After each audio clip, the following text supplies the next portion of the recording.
from 차라리 훈이진이 TV.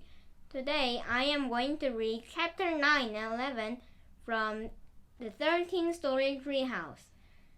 It is written by Andy Griffiths and illustrated by Terry Denton. The Adventures of Superfinger. Once upon a time, there was a finger. But it was no ordinary finger. It was a super finger. Superfinger is my name. Solving problems requiring finger-based solutions is my game. What's that in the sky? Is it a rude finger? Is it a thumb? No, it's Superfinger. Superfinger helped the helpless.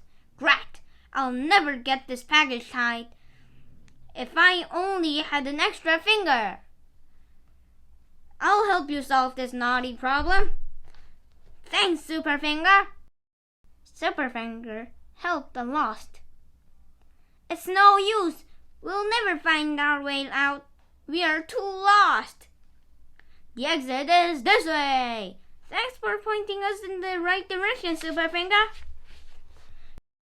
Superfinger even helped those whose nostrils were blocked.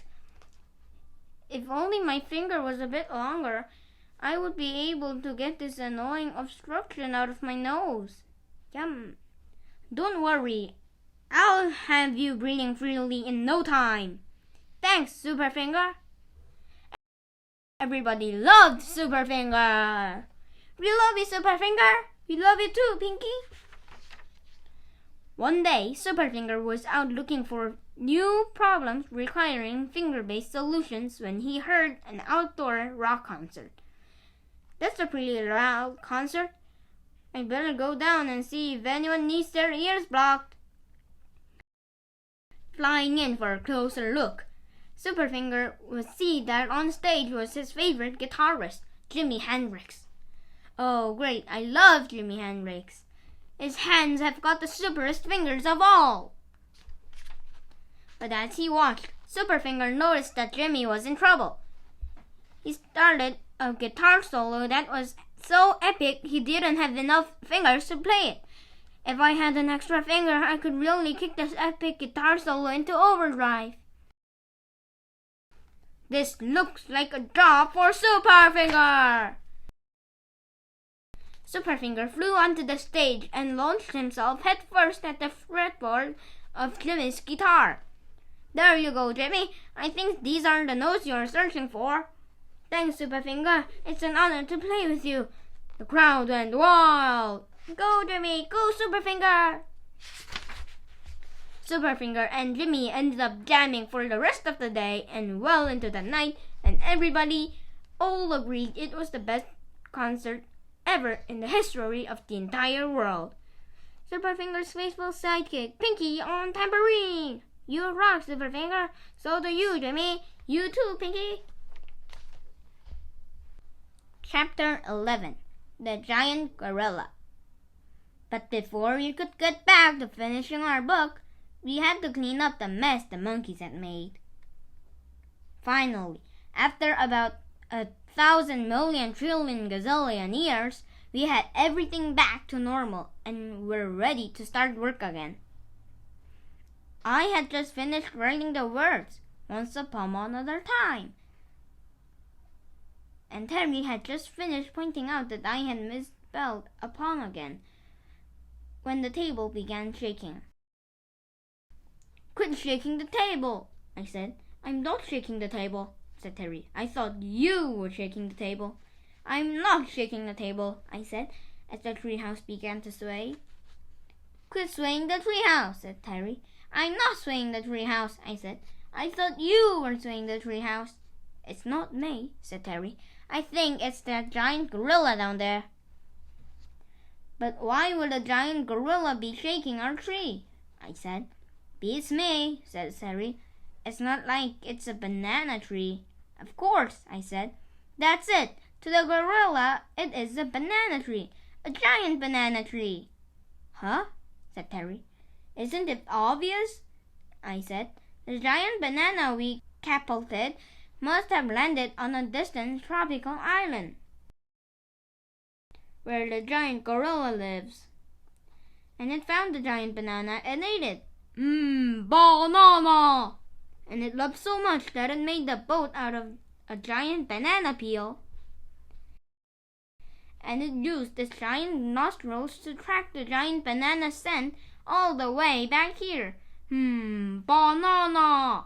And it's now shaking our tree in the mistaken belief is that a giant banana tree.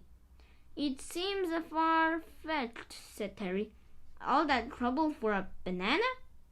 A big banana, I reminded him, with extra giant banana flavor. Just then, we heard the unmistakable roar of a giant gorilla that has traveled across the ocean in a giant banana peel boat in search of a giant bananas. I think you've got me right, said Terry. It would be certainly explain why it's here, shaking our tree. What are we going to do? Banana! Banana! Give it more giant bananas, of course, I said. We can't, said Terry. The monkeys have broke the banana enlarger. Can't you fix it? Maybe, but it would take too long, said Harry. They've completely pulled it apart. Well, we've got to do something, I said, before it shakes the treehouse to pieces. Banana! Roared the giant gorilla. Banana! There are no bananas here, shouted Terry. Well, there was, but not anymore. Banana! Roared the giant gorilla in response. It's no use, I said, apart from the word banana.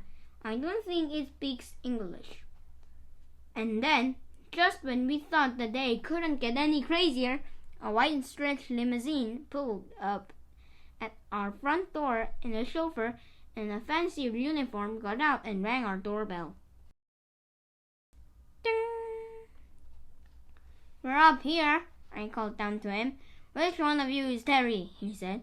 Me, said Terry. Well, said the chauffeur, I'm very pleased to inform you that you have won the first prize in the Barky the Barking Dog drawing competition, with your drawing of Barky at the beach. Barky the Barking Dog at the beach. Bark! Bark! Wow, that's so exciting, said Terry. What do I win? You get to meet Barky, said the chauffeur. When? Said Terry. Right now, said the chauffeur, opening the back door of the limousine. This is great, said Terry. Barky's here. Not only do I get to meet him, but he can save us and the treehouse. And how exactly he is going to do that? I said. By barking, of course, said Terry. Right on cue, Barky emerged from the limo and began barking at the giant gorilla. He barked. Bark! And barked. Bark! Bark! Bark! Bark! And barked. Bark! And then the giant gorilla lifted one of its gigantic feet and stomped on him. Squish! We watched as the chauffeur scooped Barky up and carried him to the limo. Do you think he's okay? Said Terry. Well, he's still barking, I said.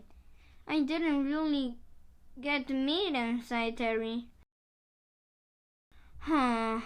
Banana! Bark! Bark! Meanwhile, the gorilla wasted no time in getting back to shaking the tree. Only this time is even harder than before. Oh no, said Terry. We really are in trouble. Even Barky couldn't save us. What are we going to do? Say goodbye to the treehouse, I said, and say hello to the monkey house. Without the treehouse, we'll have nowhere to live and nowhere to write books. I hate monkeys, said Terry, and giant gorillas. Well, you've only got yourself to blame, I said. If you hadn't sent away for sea monkeys or fooled around with the giant bananas in the first place, none of this would have happened. But Terry wasn't listening to me. He was looking up into the sky. Can you hear that? He said. You mean the sound of the giant gorilla destroying the treehouse? I said. Yep, coming through, loud and clear. No, said Terry. The sound of a flying cat. It's Suki. She's come back, and she's not alone.